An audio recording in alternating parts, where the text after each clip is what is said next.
Jauh sebelum Belanda menanam bangkai-bangkai pasukannya di areal yang mereka sebut Kerkhof Pocut, penguasa kerajaan Aceh Darussalam Sultan Iskandar Muda yang bertahta pada abad 16 sudah lebih dulu menguburkan anak laki-laki sematawayangnya yang bernama Merah Pupu atau Pocut. Pocut berasal dari bahasa Aceh yang artinya kesayangan.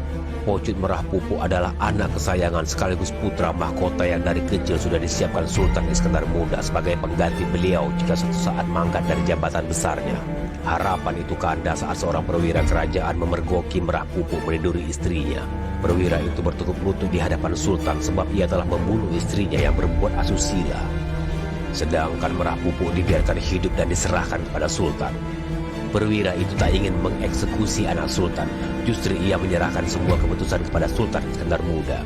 Kabar tersebut membuat Sultan Iskandar Muda murka. Dengan sikap marah beliau berkata, "Aku adalah Sultan penguasa Aceh, Sumatera dan Melayu. Aku telah memimpin Aceh dan menaklukkannya dengan menegakkan hukum seadil-adilnya. Aku juga akan menegakkan hukum terhadap keluargaku sendiri. Aku juga akan menghukum putra mahkota dengan seberat-beratnya dan aku akan memenggal leher putraku sebab telah melanggar hukum dan adat negeri ini." Sebelum eksekusi, petinggi kerajaan memohon agar Sultan Iskandar Muda mengurungkan niatnya. Mereka menawarkan berbagai solusi demi hidupnya putra mahkota, termasuk meminta Sultan supaya mengusir Merah Pupu tanpa vonis rajam. Dengan keputusan raja terhadap pelaku zina, sebagaimana aturan kerajaan di Aceh, saat itulah muncul petuah Sultan. Mate ane mepat jerat, gadoh adat ngon hukum patamita. Artinya, mati anak tahu kuburnya, hilang adat dan hukum kemana dicari. Usai sholat Jumat, Merah Pupu dibawa ke tempat pembaringan oleh Algojo. Ia mengenakan pakaian putih bercorak kuning, raut mukanya tenang.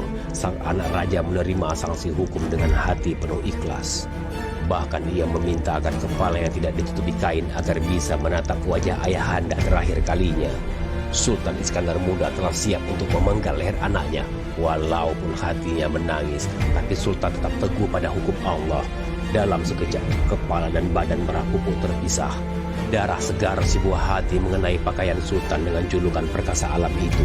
Jasad segera dimakamkan di tempat terpisah dari makam keturunan raja.